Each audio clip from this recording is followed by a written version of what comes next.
Thanks everyone for and welcome to this hybrid roundtable, very much a hybrid roundtable, which I'm chairing, sat in Norwich at the University of East Anglia in the UK. My name is Tim Rayner. I'm a research fellow at the University of East Anglia, and I'm based in the Tyndall Centre for Climate Change Research, part of the GreenDeal-NET network, of course. Welcome to the panelists and people in the room, but also the people like me joining online. And we've got a distinguished panel of participants here who've kindly accepted the invitation from GreenDeal-NET to consider the current state of and prospects for adaptation policy in the EU. As the slide here shows, just as an outline, once I've introduced the panelists a little bit briefly in a moment, over the next 90 minutes, what I propose to do is, firstly, I as moderator, I think will take 5 minutes just to briefly summarize the context in terms of how adaptation policy is now joined mitigation policy as something that the European Union is actively involved with. I think it's worth doing that because not everyone is familiar with the adaptation side of things as they are with mitigation. Then we'll have a brief 10-minute presentation from Philippe Tulkens from the Commission, who I will introduce slightly more later, with introducing a potentially rather exciting and significant recent development in the EU policy landscape, and one that's actually still relatively little known, and I think we'll be doing something to correct that, and that is the launching of a dedicated EU mission on adaptation, designed to stimulate greater efforts towards climate resilience around the continent. Then we'll hear from another online speaker, Diana Reckien, who is Associate Professor at Twente University, whose research puts her in a very good position to consider how well municipalities across the European Union have been doing lately in terms of developing their adaptation plans, and also to comment on the significance of participation and participatory processes in that, the kind of processes that the mission is designed to promote. So she will offer a 10-minute perspective based on her extensive research into this sort of area. It's great that she can be with us. Then we'll move to some interventions which I've got lined up from the speakers you see in front of you in Lisbon in the room. Very pleased that they're all there. I've offered them the 5 to 10 minutes to give their perspective on what they hear, but also I asked them a couple of questions that they might want to reflect on in their interventions. How important is the European Union level in the adaptation efforts that they're involved with? Do they have a view on whether that could become more significant, or should it? And then I've asked them fortuitously, because Claire mentioned it this morning, I was listening in, she used the concept of just resilience in the context of the adaptation strategy. And we're hearing that concept, and we're hearing a concept of transformational adaptation much more in recent EU policy discourse. So I've offered the panelists a chance to reflect on the usefulness of those in what work they're doing. I hope there will be some time left over for some discussion between potentially between the members of the roundtable. I know there are people in the room there as well who may like to be asking questions, so I will try to get to those too. Quick introductions. The bios for all the speakers are online, but let me briefly introduce them here, and perhaps I can see them on a screen in the corner. They could just raise their hand when I introduce them. First is Joana Balsamão. Excellent on the right-hand side there. Currently an elected member at the executive at Cascais Council, which is in the municipality of, it's a municipality in the Lisbon area, responsible for over 20 years for environmental policies and active citizenship processes. with experience in sustainability in government and the non-profit sector. So very relevant to what I've just been speaking to. Then next we have Caterina Rosetta Palmer, who's on the left side, as we look at it on our screens or in the hall, Associate Professor in the Department of Economics at ISKTE, pardon my pronunciation, I'm just learning. She was Director of Sustainability between 2018 and 2022 for ISKTE, and her research interests are, as an economist, in natural resource management, especially water and environmental policy. And I read with interest she, apart from being a consultant in many contexts, was served on the Portuguese Commission for Green Fiscal Reform as well. And then finally, of the three, must be in the middle, must be Carla Gomes. I hope I pronounced that correctly. As a native English speaker, I would say Gomez, but I think it's more like Gomes, but you can correct me. A research fellow at ICS and the University of Lisbon, whose research is focused on adaptation to climate change and environmental justice. She's currently active in a very interesting sounding project, H2020 project, Be Water Smart, which addresses sustainable water management challenges across 6 European regions. So we'll have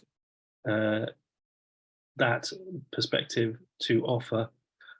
Philippe and Diana, I will introduce a little bit further when they come to speak. But firstly, I wanted to take, as I said, 5 minutes just to provide a little context with a short primer on how the EU has come to develop its adaptation policy and justify doing that.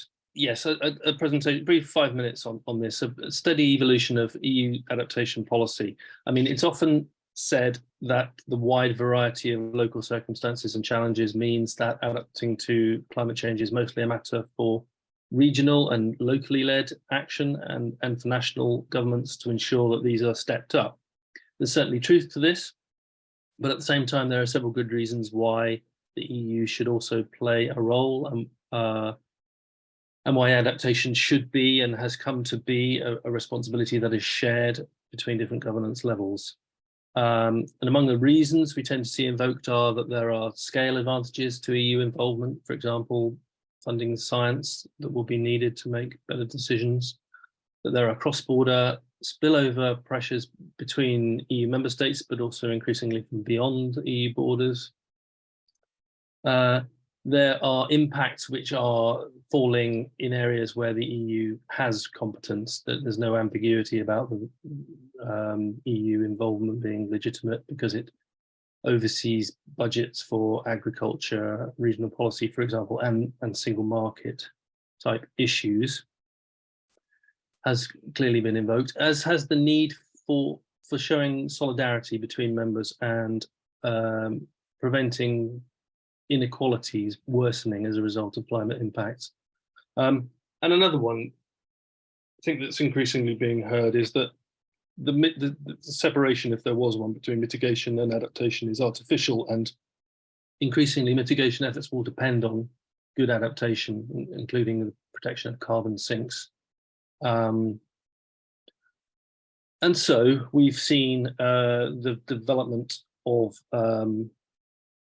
policy invoking those sorts of reasons, reflected in strategies published in 2018 and 2021, most recently, which we can say is part of the European Green Deal, and also in moves to boost the kind of civil protection and disaster response capacity of the EU.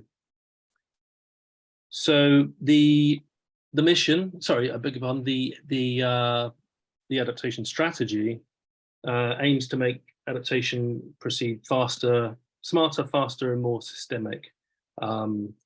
Smarter referring to expansion of the knowledge and data necessary to make informed adaptation decisions.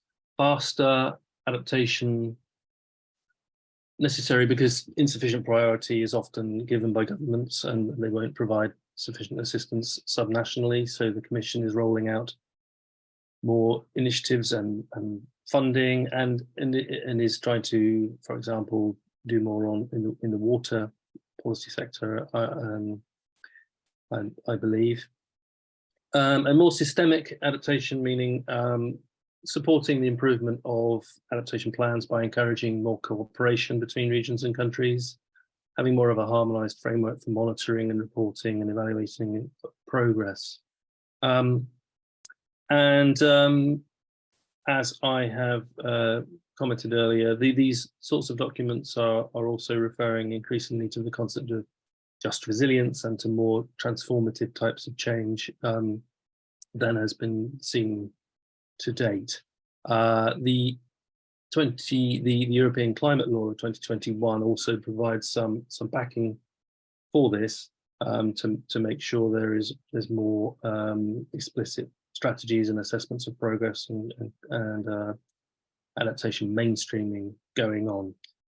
So we've seen a certain amount of progress then at the EU level, but there have been weaknesses, of course, and often the lack of priority and funding from key actors continues to challenge policy implementation.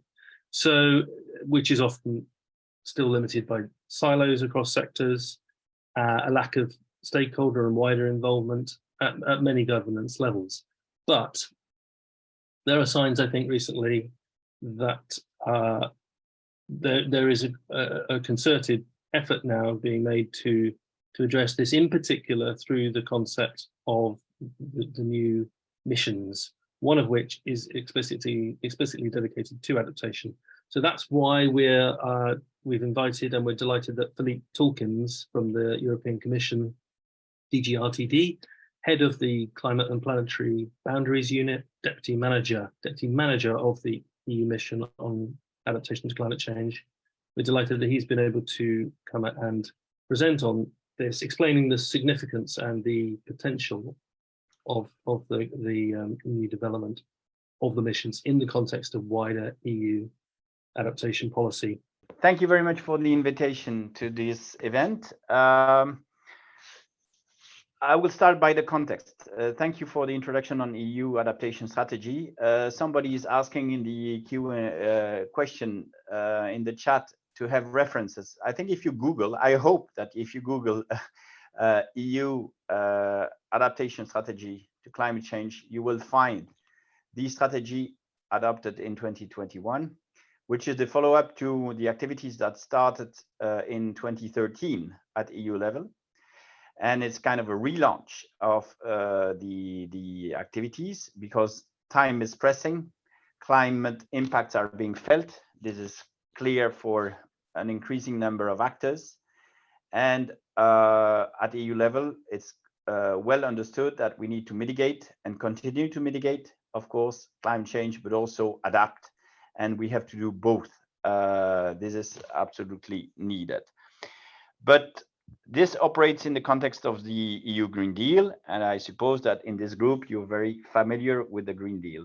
What I will talk about today is only a component of the EU adaptation strategy, which is the EU mission on adaptation to climate change, which is only one of the many actions undertaken on adaptation. It's an experiment at scale. It is inspired by research innovation, but it goes beyond research innovation, and this is what I will explain. And as you are in Portugal, you may wish to be reminded that the reflection on this was initiated by the former Commissioner for Research Innovation, Carlos Moedas, who is now Mayor of Lisbon. And he actually worked with Mariana Mazzucato, who is a professor of economics, I think, in the UK, who developed this concept of missions. And what the Commission tried to do is to translate the concept developed by Mariana Mazzucato into a policy that is being now deployed and tested through with the member states, with the regions. The mission has overall 3 objectives over a period of roughly 10 years. First is, you see at the bottom of the pyramid here, is to prepare Europe for climate disruptions through just a better understanding and provision of better information on climate risks in every region of Europe. This is really the bottom of the pyramid for all. For fewer actors, which, since I say that this was an experiment and we wish to accelerate progress on climate resilience, we cannot work with all actors at the same time. It would not make acceleration possible, but we work with a finite number of entities, up to 150 communities in regions. That was our objective at the beginning. I will tell you where we are now. Is we will help them in designing a vision and innovation pathways towards their climate resilience at the local level. So we work with regions and local entities. And the third part of the objective is we will implement up to 75 large-scale demonstrators in the regions and local entities participating to the mission. So that was the theory, to support at least 150 European regions and communities towards climate resilience by 2030. We launched a call for expression of interest. There was a communication of the Commission on the missions in plural. There are 4 other missions. 3 other missions address Green Deal priorities. There is a mission on ocean, a mission on soil, and the well-known mission on climate control and smart cities, which is on mitigation. This one is on adaptation. It's not only for urban areas, it's for all regions and local entities who wish to engage on this. And actually, the success is quite overwhelming, because we have now 308 regions and or local entities who have signed the charter to join the mission.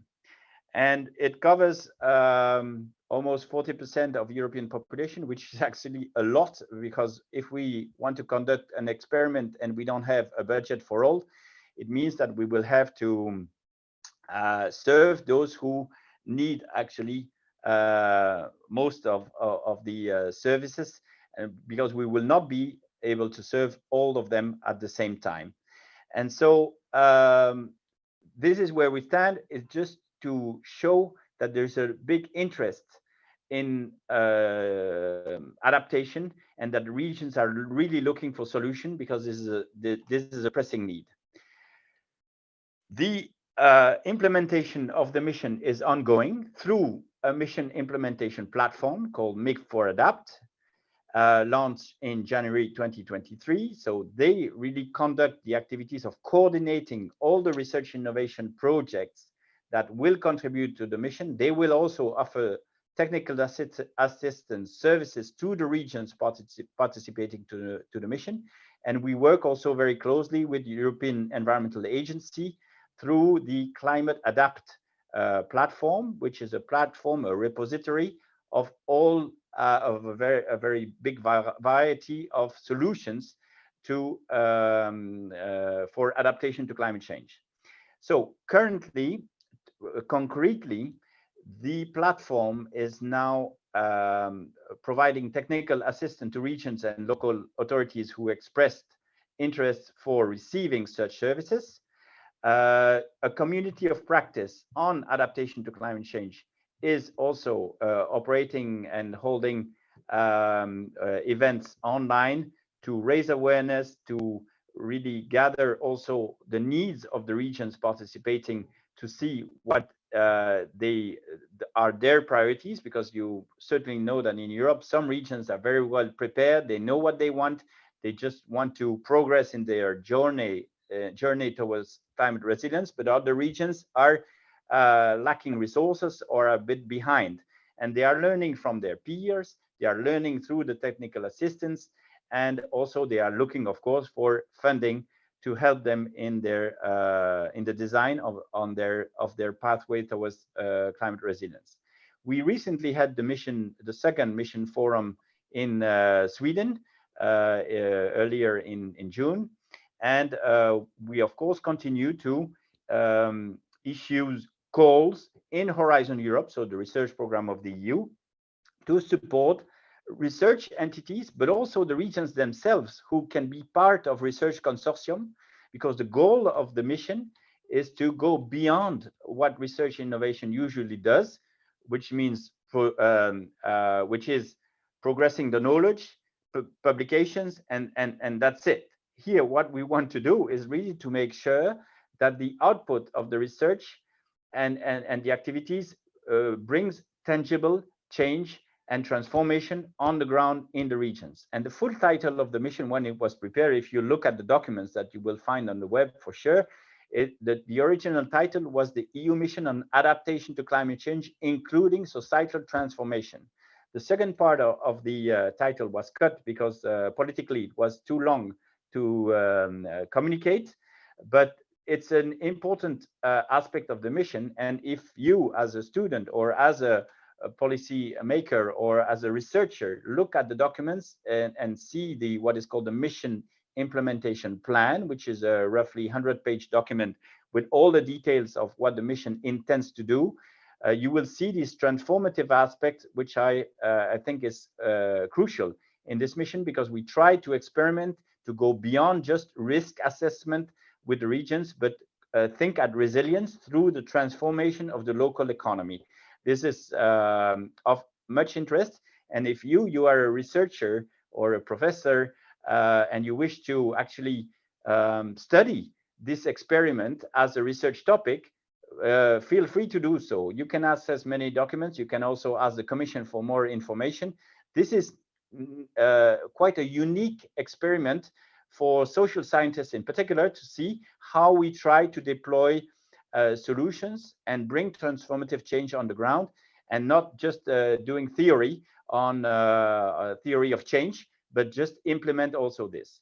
In the open calls, there are some opportunities for research entities and for the local municipalities, the regions, who wish to engage with the mission and prepare their plans for transformation. You see on the right of the slide that we consider different systems that require to be transformed, adapted to changing climate conditions, and the nature-based solutions are at the heart of them.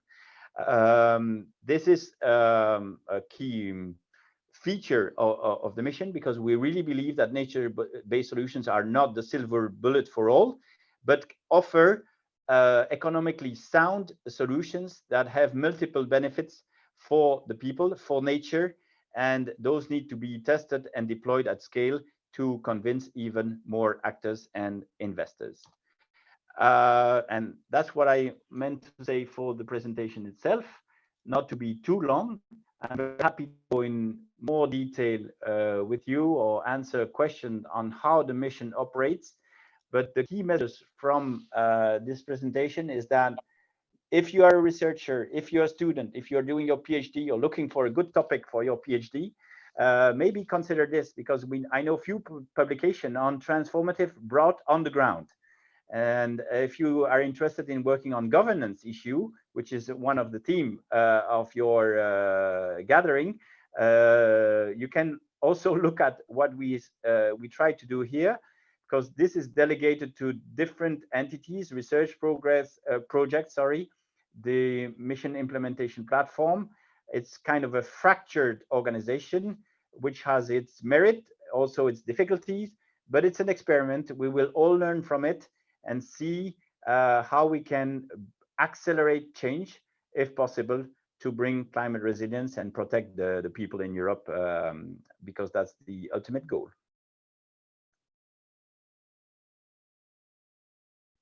Fantastic. Thank you, Philippe. I think that was what Sebastian referred to this morning as a call to action for the research community and people more widely to take an interest in that new development. So let's hear more about the kind of factors that will underpin that the prospects for initiatives like the mission. Diana Reckien is very well placed to offer a perspective on how well municipalities have been adapting, the role of citizen participation and involvement. She is a professor of Climate Change and Urban Inequalities at the University of Twente in the Netherlands. Particularly interested in a focus on justice and equity in climate policy. And she has been active contributor to the IPCC, for example, coordinating lead author in Working Group 2, in the most recent assessment on Chapter 17, for example. Let's hand over to you, Diana, for your contribution for the next 10 minutes. Thank you very much. Yes, thank you very much, Tim. And hi and hello to the audience. So now it's my turn sharing the screen.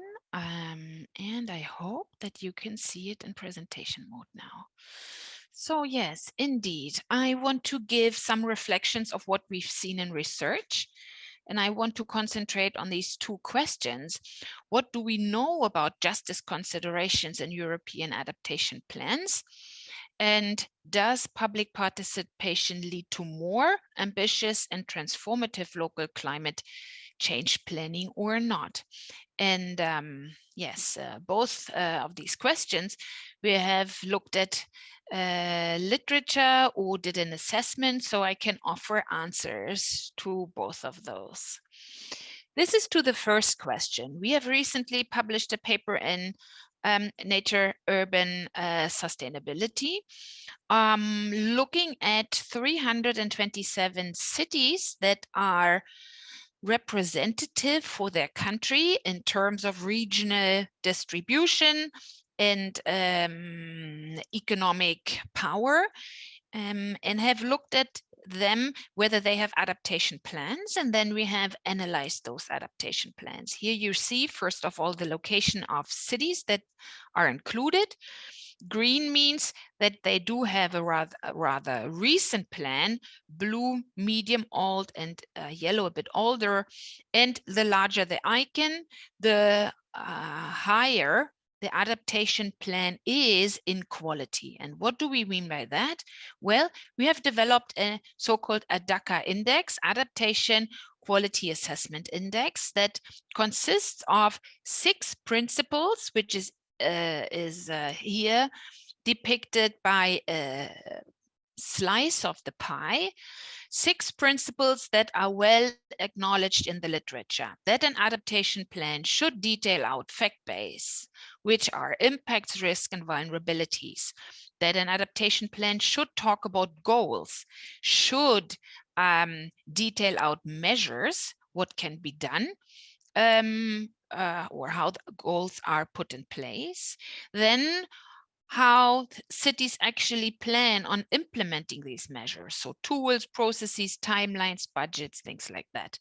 Then 5, that every adaptation plan should contain a monitoring and evaluation aspect, and that all of that is actually accompanied by participation. So we've had various questions, and researchers across all the EU, former EU 28 countries were analyzing those plans. And we also checked for consistency. So you see small arrows in between, for instance, here fact base and measures. And I will talk about those later on because it's a very important part of that index, that an adaptation plan is actually consistent regarding, for instance, identifying risks, but then also acting on those risks.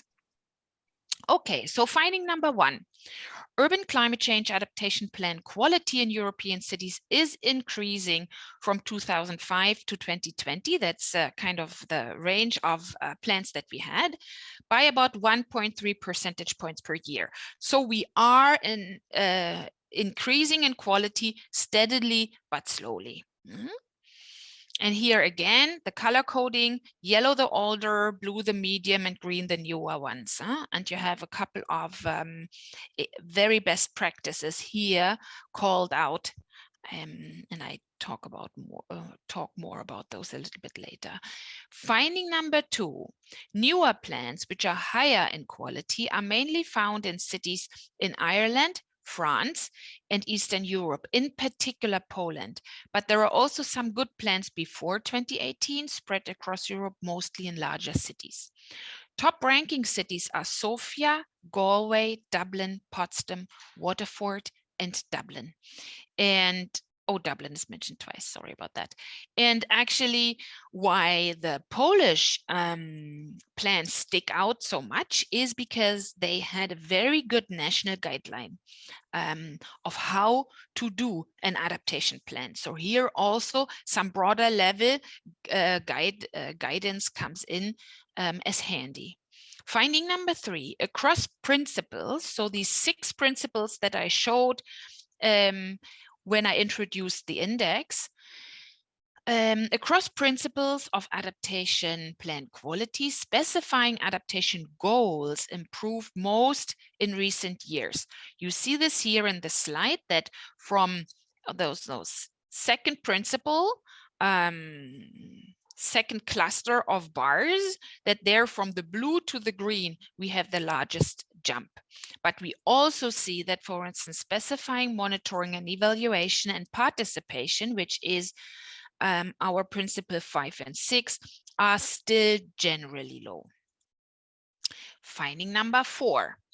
Adaptation plans are consistent to a degree between risks to specific hazards and adaptation goals and risks to industries, and then measures for those industries.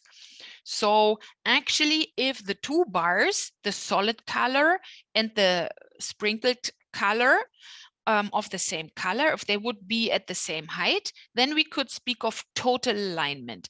But you also see that the alignment increases over time. However, that's not the case for vulnerable groups. So finding number 5, we are actually missing out on focusing on people most in need. Consistency decreased over time when looking at risks for vulnerable groups and suggested measures. So the plans are detailing out what kind of vulnerable groups might be affected, but then they are not coming back to that in the section on measures. They're not planning adequate measures for these risks for vulnerable groups.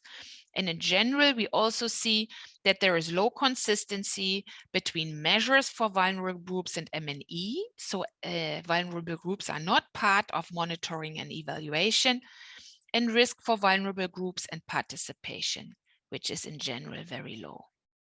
So summary of that part, adaptation plans got worse in aligning identified risks for vulnerable groups with adaptation measures. The extent of participation of civil society, particularly in monitoring and evaluation, is low. The participation of vulnerable population in M&E is nearly non-existent, actually. In the IPCC, actually, we found that across most parts and also in Europe, the largest vulnerable group is still low-income people. So we would actually advise to focus on them. And we see that because of that, also larger adaptive capacity and social policy mechanism have a large positive effect, like social safety nets, a change of farming practices, a change of diets, changes in food waste, and health system support. So here, public administrations are extremely important for those and others, and that's also where I see a steering and guiding role for European institutions. Now to the second part. Here we ask, does public participation actually, even though it's low, but if we increase it, yeah, would that lead to more ambitious and transformative local climate change planning? And actually we ask that because it's really not clear if you don't have data on that. You could, for instance, imagine that people are afraid of more ambitious goals, apart from maybe the young generation, and that they would, be a bit hesitant to be much more ambitious or transformative. And I report on another study here that we've done on adaptation and also mitigation. So here, for instance, we looked for diversity of citizens benefits of community empowerment and engagement, lack of clear and meaningful public participation, and positive examples of participation in regards to transformative adaptation, or ambitious mitigation, and negative examples of participation in regards to transformative adaptation or ambitious mitigation. What we see when we compare that to the letter of participation by Arnstein in 1969, which is still a helpful methodology to compare that, is the higher the level of participation, the more positive outcome is associated with it. So here, for instance, for adaptation, an average of 4.6 is connected to benefits, an average of 5.8, which is in that, let's say, termed partnership, so equal partnership, is associated with very positive examples of participation. And that leads us to the findings for adaptation, that public participation is highly significantly associated with more transformative local adaptation planning. That's actually statistically proven. And it makes a higher level of interaction and participation, makes it 4 times more likely to exhibit the transformative outcome. For mitigation, it's also positive related. So more public participation is associated with higher mitigation targets, but the relation is not as strong. So higher public participation increases mitigation targets only by about 1/5, so 0.2 approximately. Yeah. Okay, and then the summary of that: public participation has a positive impact on both the transformative potential of adaptation and the ambition for mitigation. So, but for adaptation, it's much stronger than for mitigation. And we also find and highlight 4 conditions under which public participation can actually lead to potentially transformative action and greater local and climate ambition, and that is recognition of all actors. So really trying to get everyone on board, their clear and meaningful engagement in all decision-making stages, so not just a tokenism, full decision-making power of the involved public. So this means if someone of the citizens and public says, no, we don't want that, we want it differently, that then also together there is found a different way, and then the support of a logic of welfare. So always have in mind that it's actually all what we do with this with adaptation mitigation is supposed to for the good global greater good of the citizens and our European communities.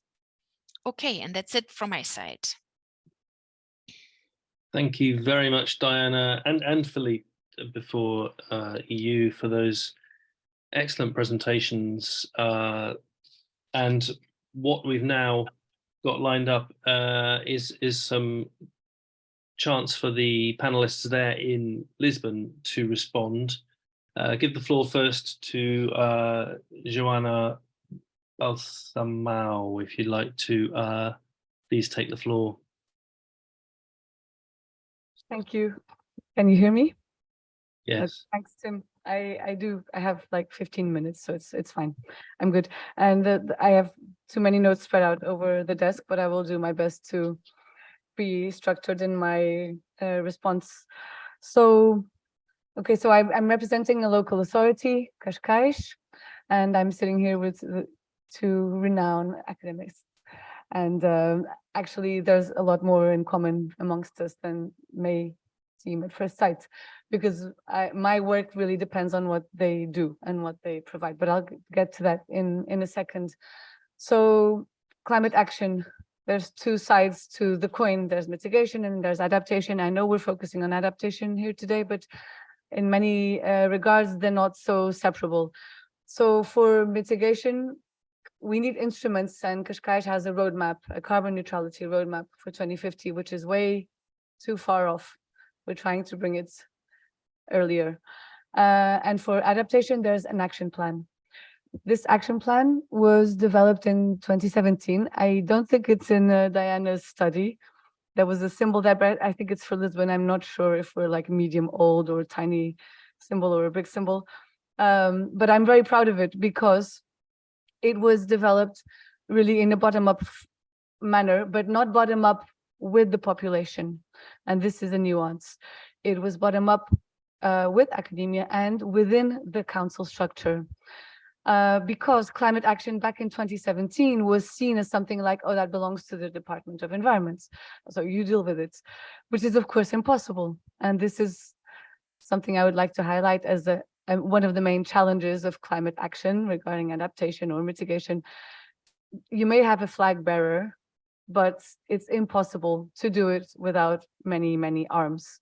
And so everybody has to be on board. And I remember we called all these different departments to come and discuss this issue with academia, and they were not happy to be called in, to spend the whole afternoon discussing climate stuff. Or, what does my everyday activity have to do with this? And there was the civil protection and help people from the health department, communication department, urban planning and infrastructures. And of course, towards the end of the meeting, the click happens. And this was very, very important. And I think in all organizations, we're sort of traveling in that direction. Can no longer design organograms, organizational charts vertically and horizontally. It's just, there's squiggly lines and diagonal lines going everywhere. So the university we were working with was extremely helpful because they developed the scenarios, worst case and best case scenarios. And this was very important to explain to our colleagues what was about to happen in 5 years, 10 years, 20 years, whatever. And it was and faculty was very helpful to also help us organize in a systemic way as much as possible how we should go about it. Because that's another issue with climate action, is people can get very overwhelmed very easily if we just focus on the drama, and there's a lot of drama. But we can get easily paralyzed as individuals, as organizations, as countries. And it's very helpful to put things into boxes and to break the problem into little pieces. So this is what we did. There's 82 measures. And for every measure, there's an estimated cost and there's metrics. And we try to tick them off the list. Of course, it now needs updating. We've ticked 60% of the list. The timeline was 2030. One of the main challenges has been the urban planning department's area, because it really means transformational changes for the private sector. Science was extremely helpful. And this was just the first step. We realized we needed to go deeper, for example, regarding water. What happens to every drop of water falling into our territory, wherever it was coming from? And this was completely eye-opening because we realized, the executive and everyone, that 96% of the water we consume is coming from one single source. And this is not advisable at all, right? And we also, of course, realized, but this is also because of how legislation was built in Portugal, that we were actually cleaning the streets and watering the gardens with drinkable water. And this is the meeting I'm going to next, and it's super important because it's okay. We can save water. We need the Portuguese legislation to help us do that. The next meeting I'm going to is very high level, and it's about how we're introducing a network in Qashqai to distribute recycled water from the wastewater recycling plants. And this is a lot of money, and this is another challenge I would like to mention here today. And it's not just about the amount of money, but it's about public perception and how we, the council, use public money. So to get this network going, only for the western part of Qashqai, so there's still the eastern part left, it's going to cost us about 4 million euros, and that's a lot of money. It's a lot of money for an issue that is not on the list of priorities for any citizen, because no citizen in Cascais has ever had to ration water. However, science tells us, and we know, that very soon we will be needing to ration water. And so policies and politics, right? And this is a very interesting challenge, and it also entails good communication. And we really need the science to help us get the message across, because it's not the kind of policy you want to explain to people like, oh, I think that maybe, no, I have the impression. No, science tells us this. And so to be preemptive is not always super popular when you're discussing policies in political fora. And so this is another challenge, but we're still going ahead with it. And we're hoping maybe somewhere along the way we will also have some co-financing for this. Another challenge is the layers. So you have the UN level, multilateral level, emanating decisions, big targets. Adaptation was like the poor relative of climate action for a while, until the Paris Agreement. But even since then, it's been mentioned mainly in texts, but not in concrete action. And I know there's the global, what's it called? The global goal agreement on adaptation that has to be operationalized. And this is a big target for the next COP. But whatever comes out of that will need implementing. And climate mitigation is easier in the sense that you have metrics, and it's easier. It's very challenging still, but you have metrics, you can measure it. Measuring adaptation is much more difficult. So whatever comes out of the next COP will then be declined into legislation in different member states. In our case, the EU will be obviously looking into this issue and taking the EU adaptation strategy even further. But at the end of the day, Portugal will have to absorb whatever legislation comes out of these higher multilateral instances. And then what happens? And then some administrative territory will have to roll up their sleeves and do something about it. And adaptation is highly context specific, because whatever happens regarding extreme weather events will happen very locally, right?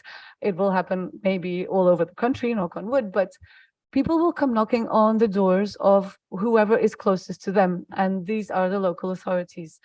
So local authorities have many good reasons to want to adapt preemptively. This is one of them. We feel responsible for whatever extreme weather events is going to happen, and we feel responsible for being prepared.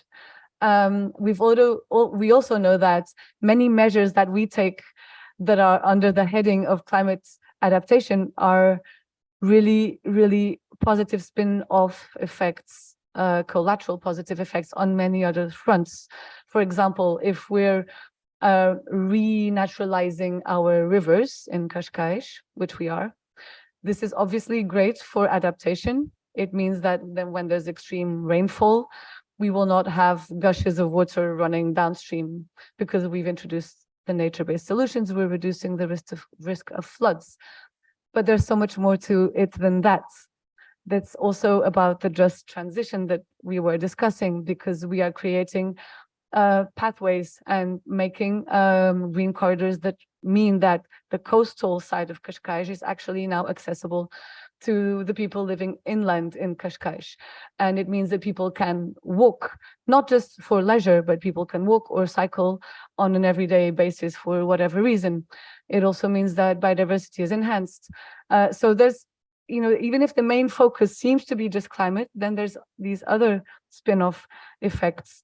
If we're preparing in the national park, which is like a third of our territory is a national park, if we're preparing the national park for wildfires by removing invasive species, planting the native species, rewilding with all sorts of animals and interesting fun facts, and introducing we're doing a mosaic kind of landscape, it's great because it means that if there is a forest fire, it will progress more slowly than if nothing were done.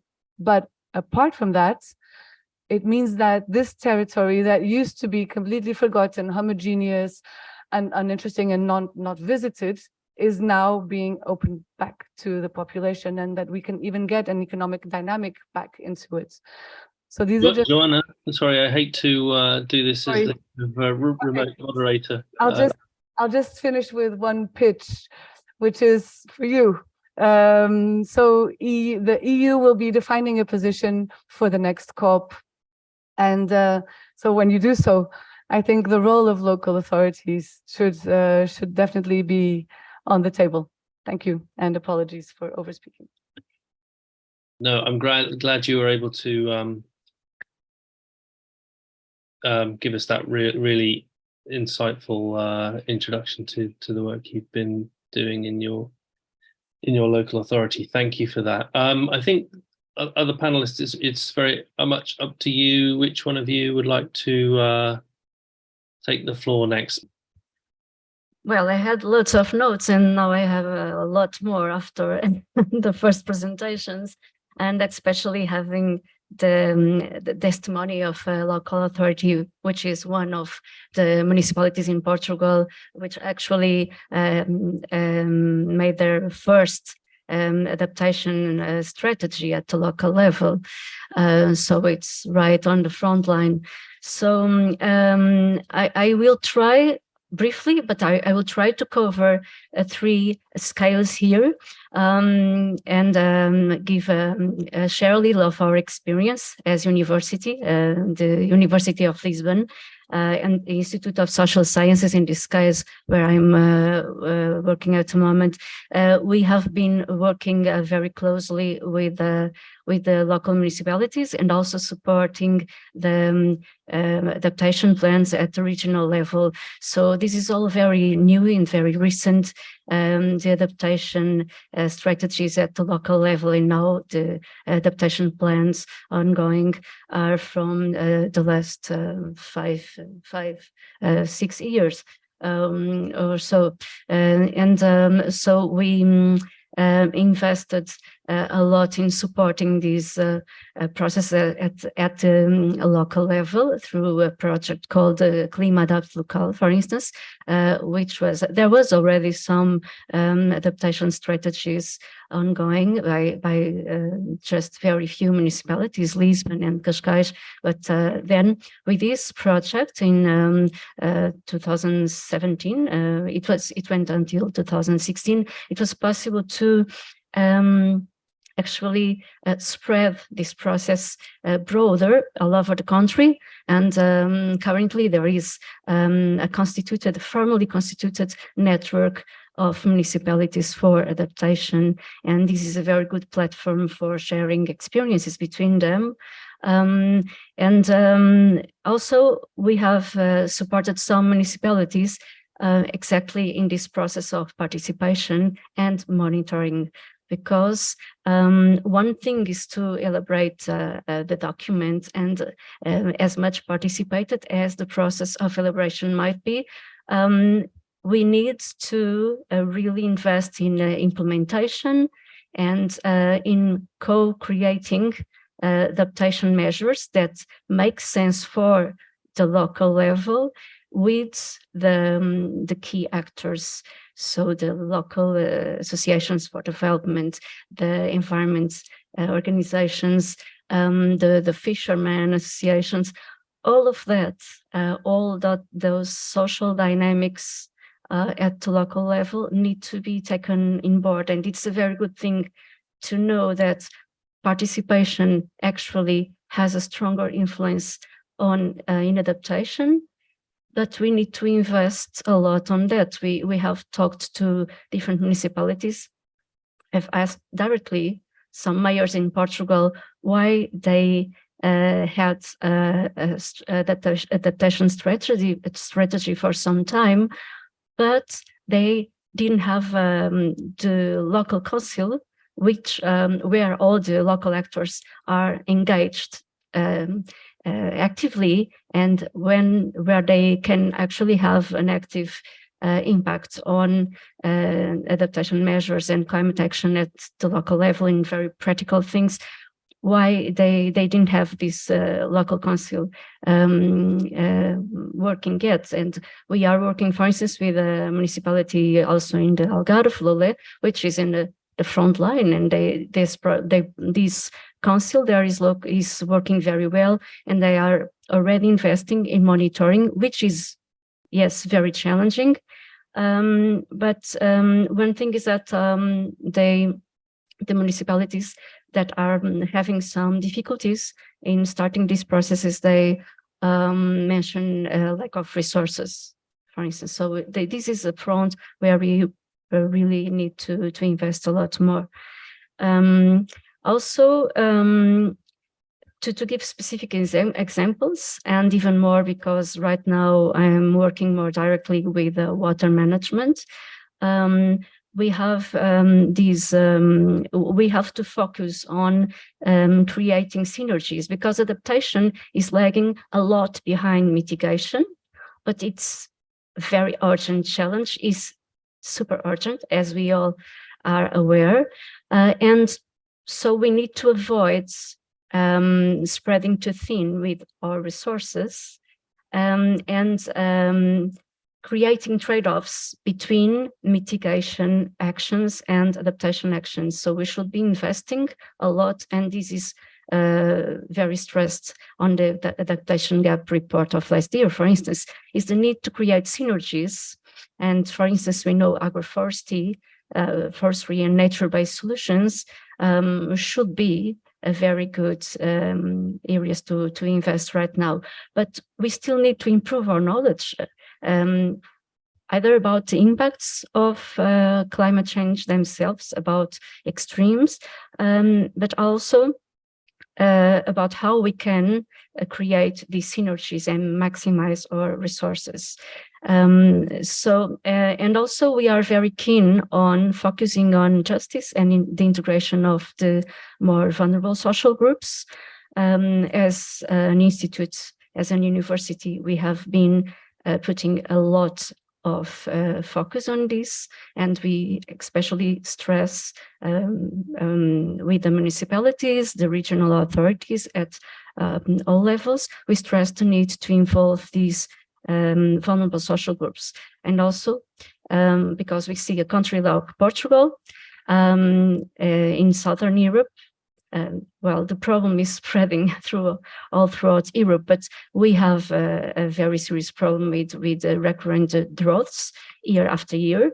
They have been becoming worse, and also the increase of temperature, heat waves, and we have been also studying the issue of energy poverty, the fact that our housing is in poor condition, and many people are not properly protected in their own houses. Not in Portugal and not in other European countries. This issue has been undercovered for some time. It was more associated to developing countries, but it actually is a very serious issue all over Europe, and especially in the south. So we need, and this the intervention of the municipalities is crucial here, because we need to create also not just more conditions for housing, but also more conditions in the public space, in the urban space, through proper planning and through nature-based solutions, through adapting our green spaces. We need to create more conditions for people to circulate and to be more protected also in the public space, not just their houses. So we need to be investing in both, and with a lot of resources and a sense of urgency. Maybe skipping a bit, the national level is here between the local, regional, and the EU level. Of course, our main challenges in Portugal, I have mentioned the problem of drought, especially in the south, and the increasing risk of water scarcity. Also, we have a very serious problem that I think will be mentioned in the next roundtable, that is forest fires. So we really need to develop more integrated policies of land use planning, because we have this very strong imbalance between our coastal zones, also very vulnerable to sea level rise, to storm surges, but also an emptying rural space that is increasingly vulnerable to fires. And this poses a direct danger also for the remaining people, or the people who are going back there and trying to bring some life to the rural areas. In support of these national challenges and these local interventions, of course, the EU level is crucial. And we know that in Portugal, it was determinant for the development of most of our sustainability policies for over the last few decades. We are also working, and in my case, I'm directly working with Research and Innovation Action, which actually was prepared alongside at the same time as Green Deal. It started in 2020, the implementation. And this is a very good way of creating synergies, because this is a 4-year project, but it's not merely a research project. So it's an innovation action that gets together 35 partners, and they are companies, municipalities, water utilities. So our main goal is to develop pilots, living labs across 6 countries. We have regions and also cities. And what we are doing is developing very practical so-called water smart solutions. And for instance, we have Lisbon, and Lisbon is investing in wastewater reuse that Joana mentioned, the use of treated wastewater for all the uses we were in which we were using potable water and still are for most of it drinking water. So we need to adapt all the system. We need to create more infrastructures. We need, of course, to ensure quality and to ensure that people feel safe with these new sources of water. And we have also realized that we have a very deep deficit of knowledge, on adaptation in general, but there is a very strong deficit of knowledge about how water is used and managed, about how the cycle works. We need to integrate the cycle more within the urban space, and not just that. So we are already creating synergies and collaborations with other municipalities and other regions beyond the scope of the project. So one of our missions, and the EU mission is very important to support us on that, is to replicate these solutions beyond our space. Also, speaking of nature-based solutions, one of the issues in which we are investing is, for instance, stormwater management, prevention of floods on one hand, but also we need to create more storage capacity and to manage this unbalance between heavy rains and droughts in order to make the most of our water resources throughout the year. Sorry, Carla, I'm going to have to Thank you. do the wrapping up thing as well. That I can identify with a lot of that. I've also been doing research in the water scarcity area as well, and yes, the need for education there, and very good point amongst all the other good points you made. But let's make sure we have a chance to hear the final panelist, Catarina Rosetta Palmer. Please take the floor. I think Joana needs to leave. I need to leave, and thank you for the invitation.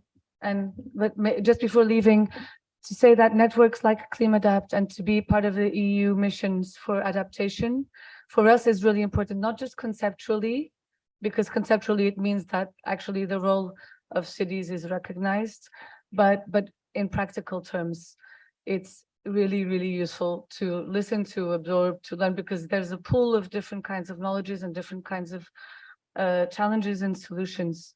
And I don't know how you measure, how I measure this, but I know we want to continue to do this. So yeah, thanks. Bye-bye. Thank you. So I'm here a bit opportunistically. Helge invited me to come and gave me a chance to come and learn from you, because I'm not actually an expert on adaptation. It's not really the area that I work in. So I've been sitting here and absorbing and learning from the other speakers who know so much about this topic that I've been hearing about.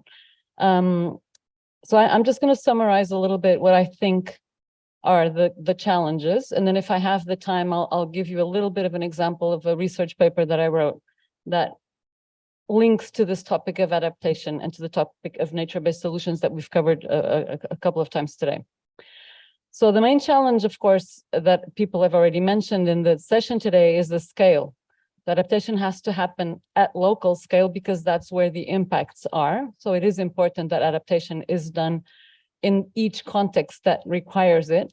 But I think we've discussed that enough today that I don't have to cover that ground anymore. So the locals are on the front line, the EU, the multilateral, the national legislation, they can provide support, they can help, but this is the main aspect. The second topic that I think became very clear today in terms of the challenges in adaptation is the measurement. Because as someone already said, I'm not sure if it was Philippe or maybe Diane, mitigation is easy. We measure the drop in emissions. Yeah, there's a few gases, greenhouse gases that we have to measure, but we know how to measure them. So there's 4, 5, 6 gases, we measure them, we know how much that is. Now, how do you measure adaptation? We've heard today, just today in this table, Joanna talked about adapting to floods, about adapting to fires. We know that it's, Carla talked about adapting to droughts, coastal events, storms. We know we need to adapt to heat because increasing temperatures bring challenges of their own. How do I know if my house, my city, my country is well adapted to an increase in temperature?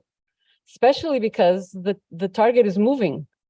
So I can say, okay, I'm confident now, I'm going to do this plan, and in 5 years, I'm going to be perfectly adapted to the peak heat in my district.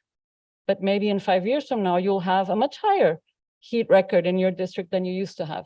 Who knew that in 2023, we'd be worried about Canadian forest fires?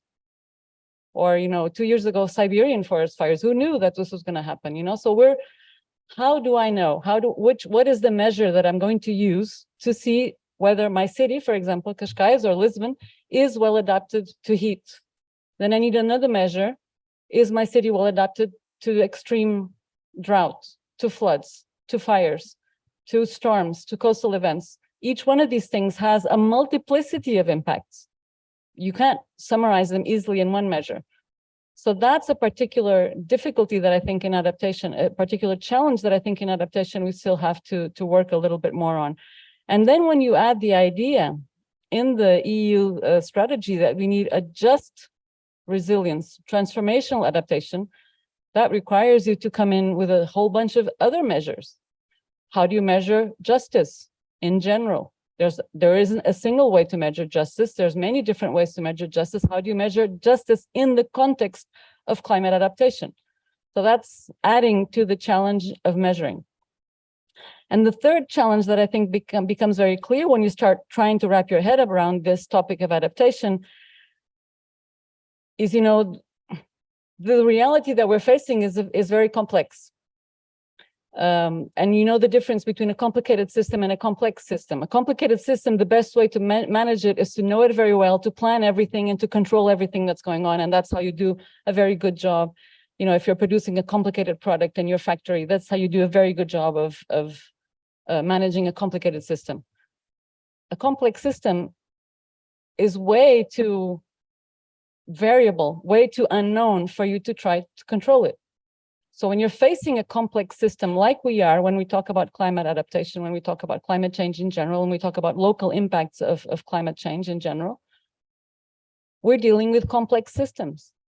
we can't expect, we shouldn't even hope to plan for this perfectly, to have the answers to everything perfectly. What we need is to create the conditions to monitor what's going on and to be flexible enough to change our actions if we see that it is necessary to change our actions. It's very different to manage a complex system than it is to manage a complicated system. And clearly, when we talk about climate change adaptation, we're talking about complex systems. So we can't know everything. We can't plan everything. We can't control most things that are going to be important for us, especially at a local level. So we need to bring it into our policy mindset that this is what we're doing. We're trying to follow what's going on. Of course, we're trying to prepare for different scenarios, but we need to be flexible. And we need to understand that our knowledge is not perfect and it's not going to be helpful if we try to control everything or do the optimization that is so typical of our previous planning stages. So what can we say with all these challenges? What can we bring to the table in terms of moving forward? I would pick on a word that Carla said, which is synergies. This is very important. There's so many aspects going on, so many complexities in the system that we can't really expect to go individually to each one of the aspects, to the water, to the food, to the energy, to the ecosystem, you know, to the whole nexus challenge, and control it separately. So we try to build solutions. We should try to bring solutions to the table that bring synergies in different dimensions. And nature-based solutions, of course, we've all mentioned that today, nature-based solutions are, as we see them now, probably the best type of answer, not always, but many times they will be the best type of answer that you can bring to the adaptation challenges. Because nature has its own processes that work on this planet. And if we let the processes happen, a lot of our problems will be solved simultaneously. So we don't have to choose whether we'd rather solve the water problem or the food problem or the energy problem.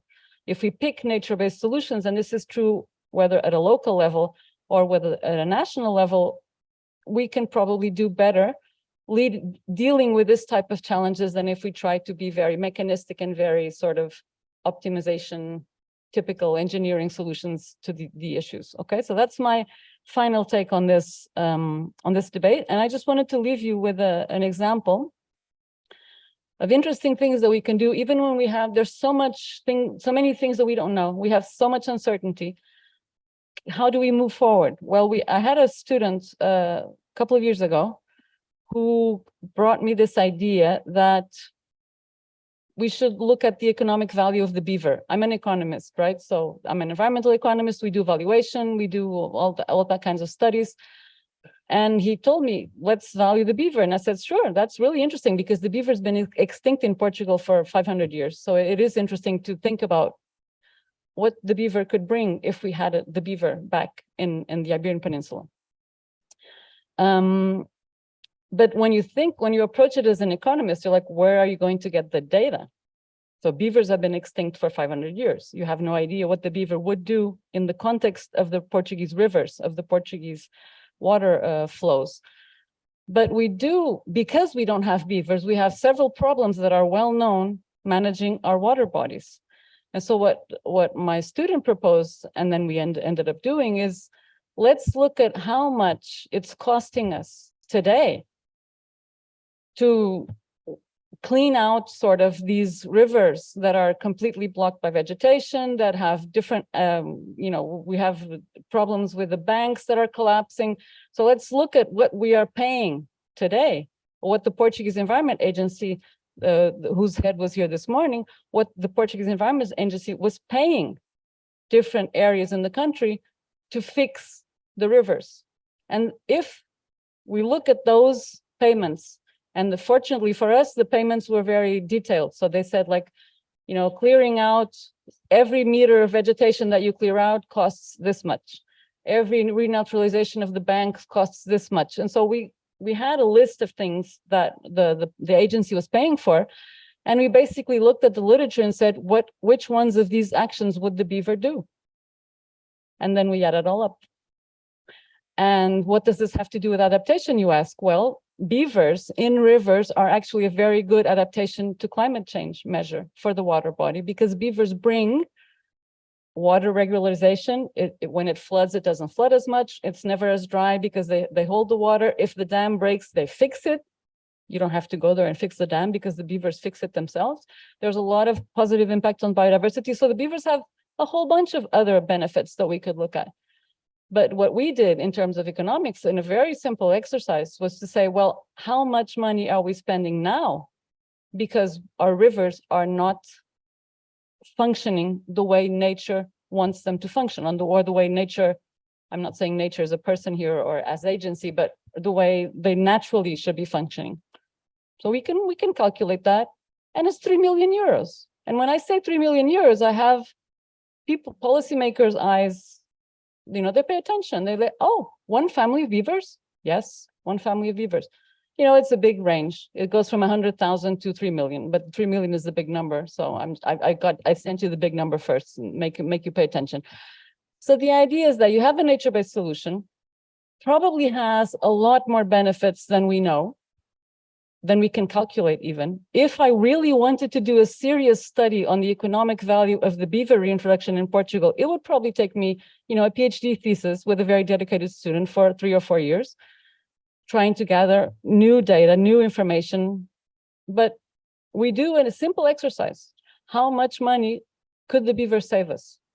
We can do the same exercise in cities. How much money in heating, for example, in air conditioning, how much money would the trees, if we had more trees in the cities, how much money would this save us in air conditioning? We can calculate these things. These are fairly easy. We look at the adaptation measures and we see how much immediately from what we're already spending, how much money would this save us? And that's how an economist can contribute, even when a very complicated, a very complex system is in front of us. We can bring solutions to the table and say, well, at least this we know is good. And then okay, benefits. Okay, Katerina, thank you very much for your perspective. Are there any people in the audience wishing to make any comments on what they've heard so far? I'd like to ask a question, I think, to Diane and Carla, because you were both describing how participation is important. And from Diana's research also, we see that it has impact. But at the same time, when it comes to both mitigation and adaptation, we're talking about urgency and the need for speed. But participation processes are slow. So I'm wondering if either of you in your research have tackled this question of the importance of participation and the impact you see on participation in terms of ambition, but then the implementation that needs to happen at a quick pace, and how those two aspects can be harmonized. Thanks. A really great question indeed. And yes, participation takes time. We've also seen that the tokenism or participation risks to be tokenism if it's just done very short and very briefly.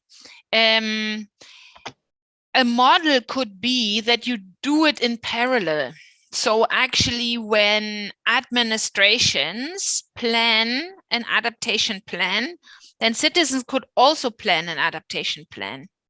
So by that, you can actually kind of economize on time, and then you compare the outcome of both and just have, then you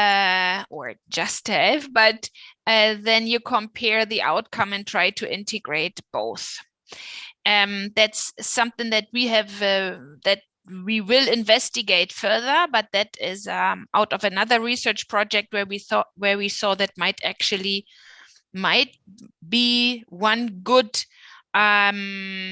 practice, for first of all, taking participation serious and meaningful. So involve participants meaningfully, but also economize a little bit on time.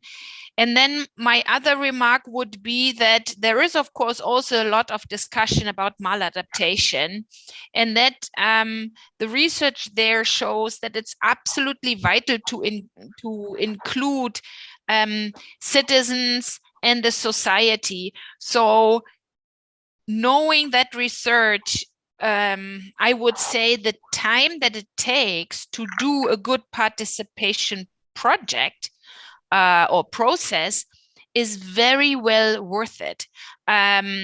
So if you are sure that after, let's say, a 3 or 4 or 5 year process of planning, implementation, and monitoring certain adaptation actions, you're also sure that you have done most likely a good process and something that does not end up in maladaptation, then you have gained much more than something that's done quickly but ends up as maladaptation, so hurting those people that are vulnerable even more. Diana, just let me pause you there, because Philippe, I forgot to. Oh yes. He does have to leave now, so I'd just like to pause briefly on your response to say thank you very much, Philippe, for your excellent contribution and for raising awareness of the important work that's going on in the context of the missions. So thank you very much, and I hope we can stay in touch about this important work and your thoughts about how research communities can interact with it as well. That's great. Thank you. Yeah, thank you, Tim. Just one sentence. I mean, you have fantastic ambassadors there of the mission through Katerina, Carla, and the other speakers. This is great, fantastic. If I was in every meeting with such supportive experts, this would be wonderful, and we would accelerate so much. So please continue. If you need more information on how the mission happens, or if you wish to engage in the mission, please do. We need more economists in particular. Katarina, you raised very important points. I'm in touch with several economists, but they still don't believe that nature-based solutions are worth the investments, the banks, and all that. We are talking about deployment here, and we need all competent actors, from academics, from forward-looking municipalities as well. In Cascais, is great what they are doing, and they are showing that it's possible, even at small scale or local level. So there is hope. This is a key message. There is hope. On climate change, this is quite rare. On biodiversity as well. So these are the people we need to engage with and move society with. Thank you. Thank you. Sorry, Philippe. I have to leave. Thank you and goodbye. Diana, Bye-bye. please resume where I had to pause you for a second. Yes, that's totally fine. I also forgot that Philippe had to go. So these were my main 2 points. I had one other point that maybe it will come back in a minute. Yeah, and that was actually, so I think we just need to do it because it's still worth it, even though it takes time. And then I answered in the chat how you potentially can engage most vulnerable people. I also think there is some guidance out there. Meanwhile, in general, I just want to support what Philippe just said, that of course, I know being on the forefront of implementation, so being responsible for implementation in a particular city is overwhelming, and all the responsibility is kind of put on your shoulders. You feel it very much, but there is also more hope than we think. So there's a lot of work in adaptation metrics, for instance, going on. Like the Race to Resilience, the UN-backed framework, they now came up with their metrics, the framework, what they suggest is out there. There's a lot in the scientific literature as well. Yeah. Then regarding the higher level intricacies, and yes, I can absolutely understand that, but there's also currently work of eClay that is looking into that. Yeah. In particular, how local, regional, national, and even higher levels can work together and how they are dependent on that can then enter into discussion, and maybe from the top actually work downwards to make it easier for localities to implement adaptation and mitigation. And then I would absolutely support that it's all about synergies. So this is really the way forward. That's really the one best option that we have at the moment. Also the IPCC and my working group too, we highlighted benefits and synergies and co-benefits. So in the SPM, but also in my chapter 17 and chapter 18, you find certain measures. We assessed measures that have a large synergy, a lot of synergies with many other sectors. So I hope this is really handy and practical advice that can be used. And yeah, and I also had one critical aspect that I kind of disagree that adaptation is only local. In the Netherlands, for instance, where I teach, adaptation is managed nationally. Okay, we are a small country, but the risk is high. There are extreme uncertainties attached. And then it was just decided, because of that large uncertainty, that it cannot be done by an individual locality or municipality. So in the Netherlands, adaptation, which is here, sea level rise and water management, both in terms of too much water, but also too little, is managed nationally. And they do it quite successfully. So maybe there is also, it's not, and maybe also kind of to take a bit of responsibility from the shoulders of local municipalities. There is also a very important role for the national level and for the international level, I think. Thank you, Tim. Okay, sure. Thank you, Diana. Just to take a minute then just to make a point, because people have mentioned the word hope and people have referred to the tough prospects facing us, and I hear more often nowadays people talking about the need for a vision of somewhere to move towards, an outcome to move towards, not just to hear about the horrors that we're running from, but to have a kind of constructive, exciting, locally engaging vision of where we're moving to as a society in the context of climate change. And I think we've heard how the mission potentially allows that kind of future to be co-created, and also other local actions that allow people to come together and find a hopeful vision for dealing with the future that faces the European Union and other places in coming years. So thanks everyone for taking the time to have this really timely and important discussion. Really grateful to for your excellent contributions. And the next roundtable, I believe it will be dealing with the land use sector specifically. So people are welcome to and encouraged to stay on and listen to that.